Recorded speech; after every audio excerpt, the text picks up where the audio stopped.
stars come to shine when it's dark from so far away, show us where we are. What makes the sun go to sleep every night, and what's it dreaming of? I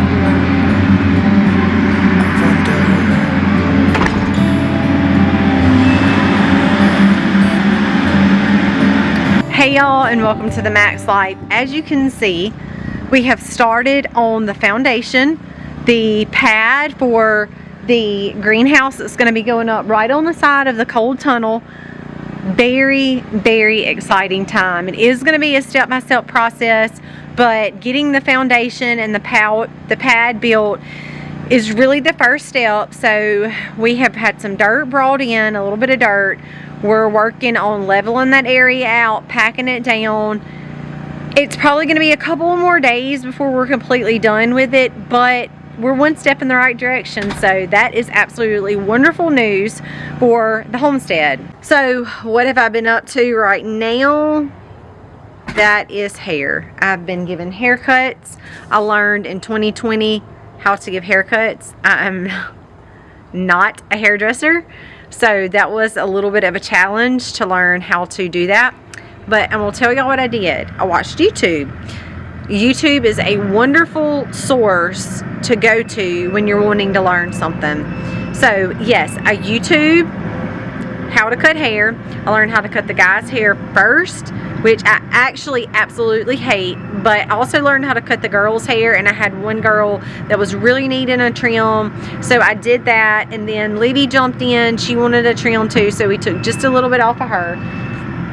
I have lettuce for tacos tonight. That is what we're having tonight. I also had a lemon that was ready, and I told y'all about my tomato plant. We're about to take a walk into the greenhouse, but I did have a couple of little tomatoes that we're still producing. I've been slowly collecting these. I'm going to leave that there, and I'm going to tell you what my intentions are with those. So I have gathered up, just in the past probably 4 weeks, about a half a gallon of tomatoes, off season, y'all.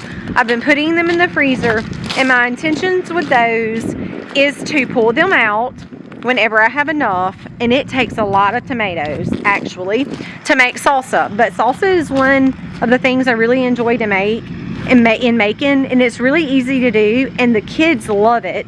So it only costs a couple of dollars. I usually get the Mrs. Wages packets and make the salsa. That's a couple of dollars for jars of salsa. So if you're talking about being self-sufficient and economical, that is really the way to go.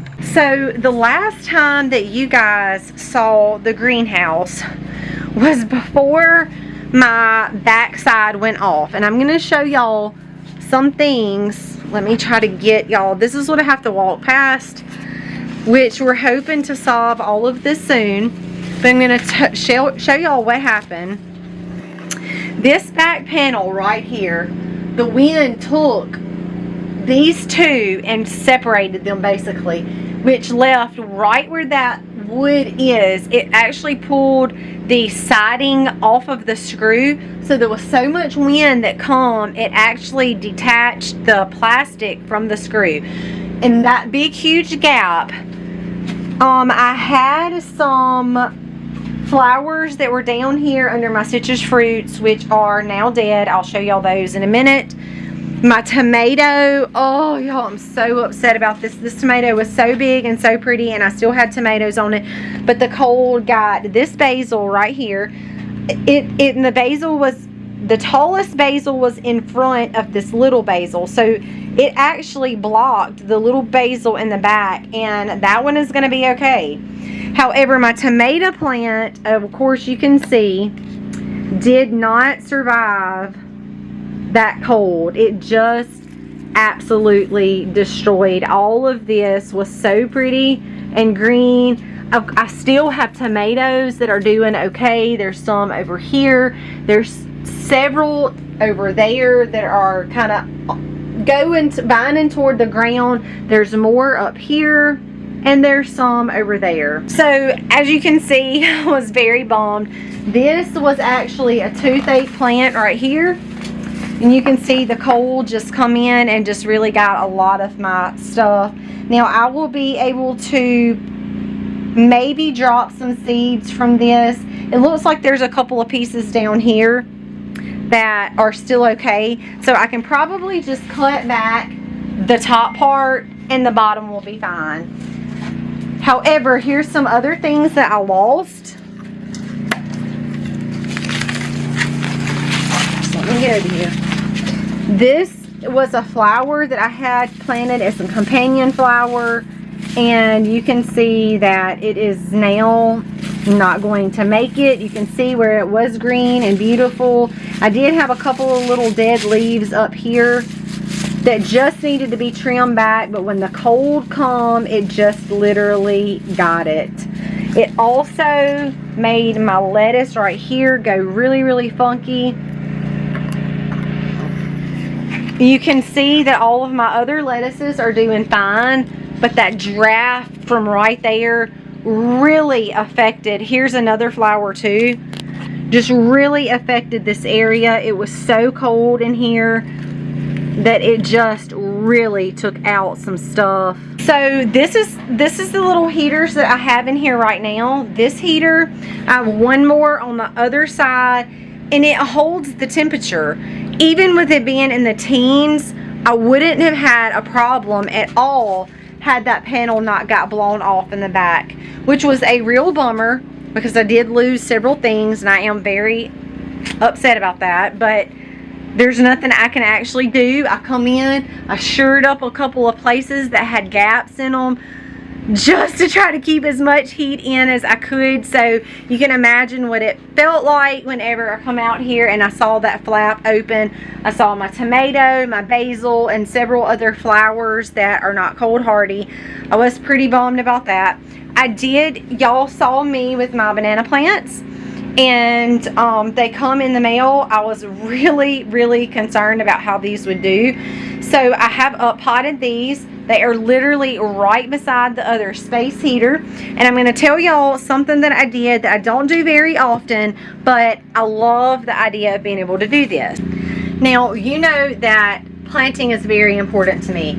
Obviously, you see lots of green behind me. It is not neat and organized. It is very hard to do that when I have every plant from on my property that is in pots in this tiny little space. So it is very hard to walk in, and it is very hard to keep it all organized. But I wanted to tell y'all this, and this is something that really anybody can do. If you have any kind of potted plant, I'm going to talk a little bit about one I have right here beside me that most people would overlook as being dead, but we're going to talk about it in a minute. This is something that is very easy to do.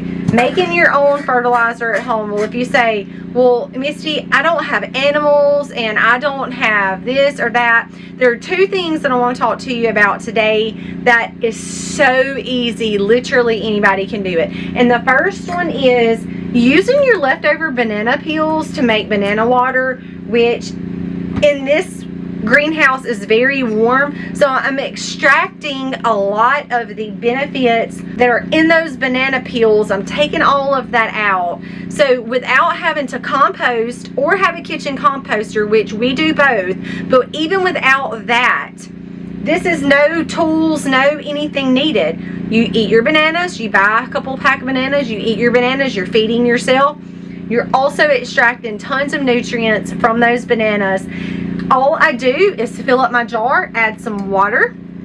I have it in this really warm greenhouse. You can put it in your laundry room. You can put it beside your oven, on top of your refrigerator, anywhere that it's warm. It doesn't actually have to be warm, but it does help with that fermentation process. You're pulling, you're extracting so much of the nutrients out of those banana peels. So I have it out here in my greenhouse, which is even more handy because I can take this.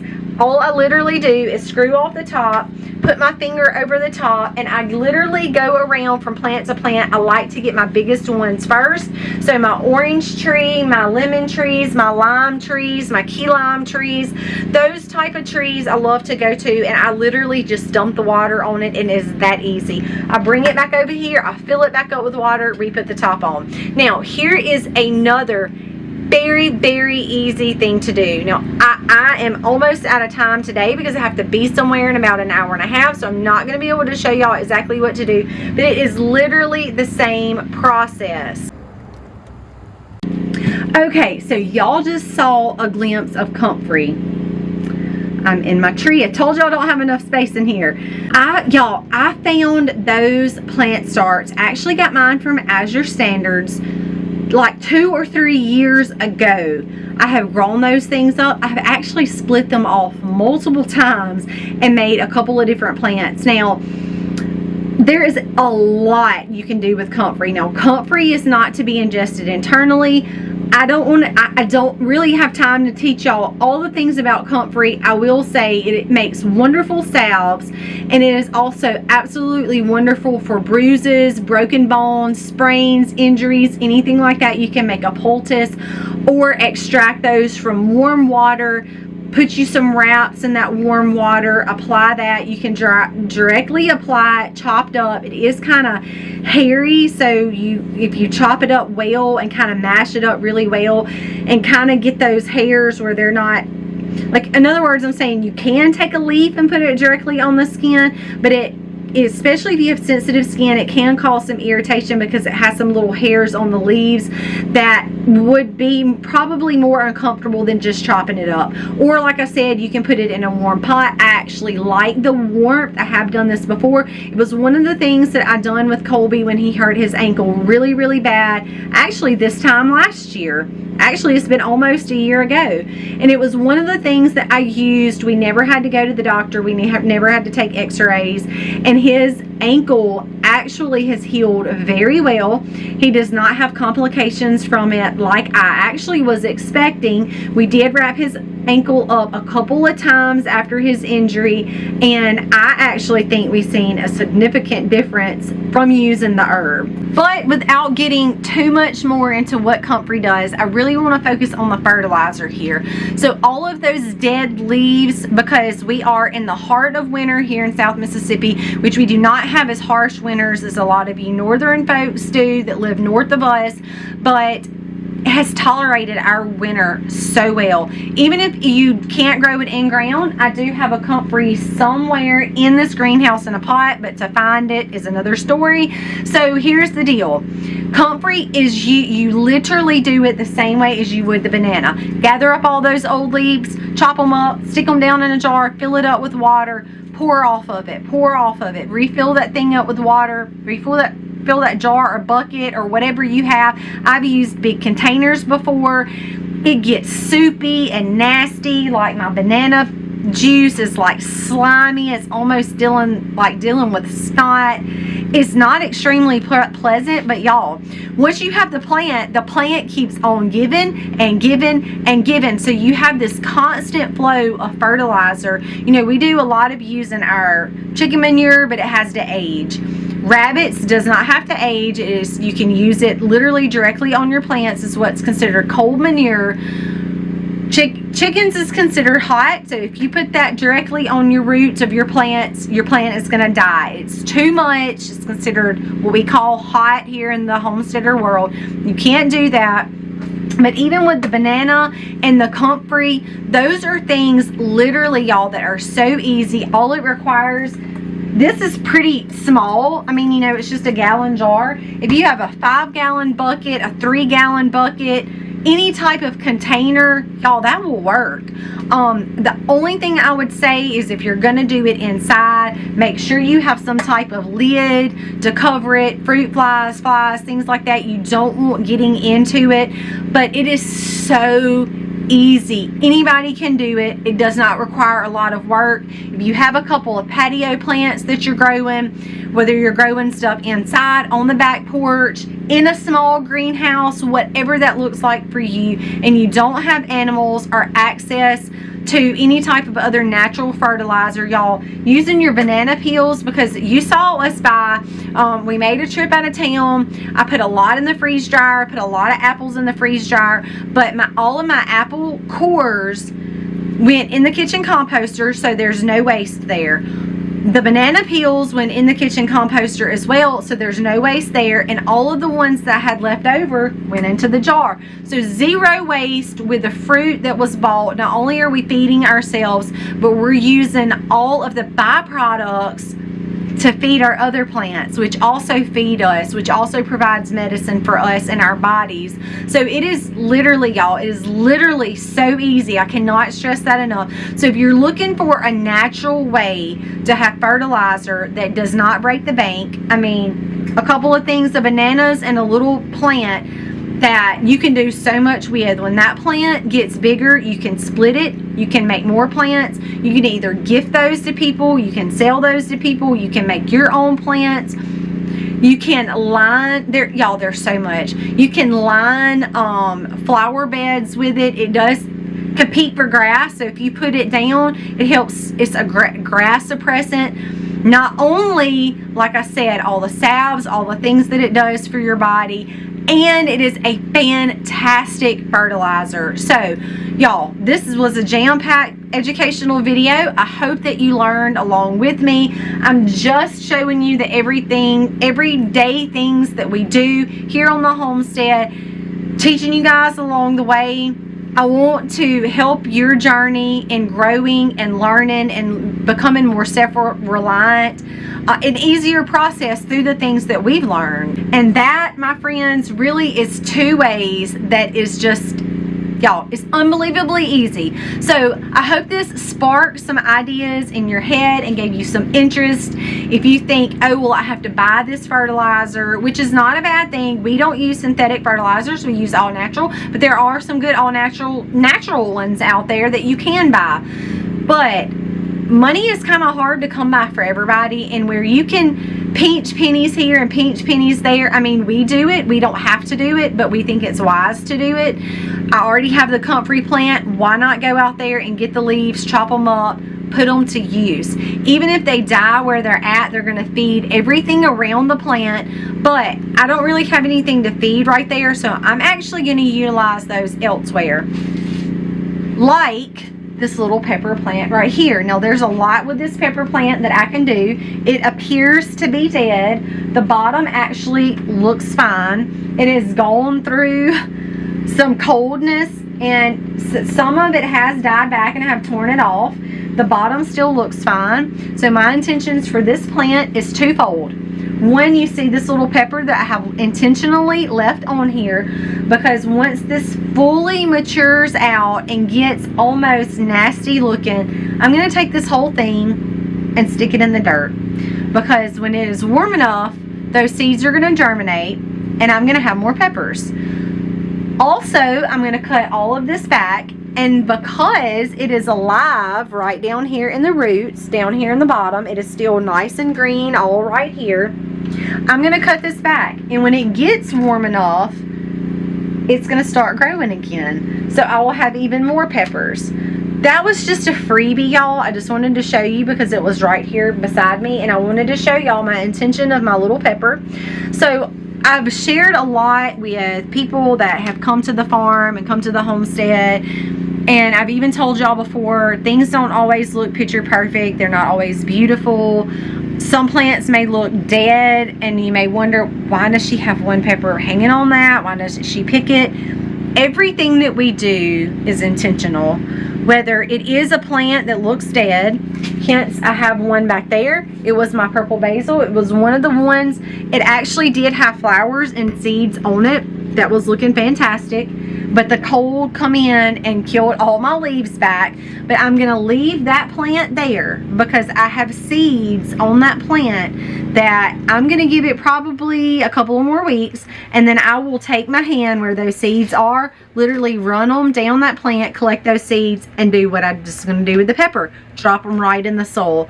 When it is time for those to germinate, they will get hot enough. I come in here and water everything. They're getting plenty of water.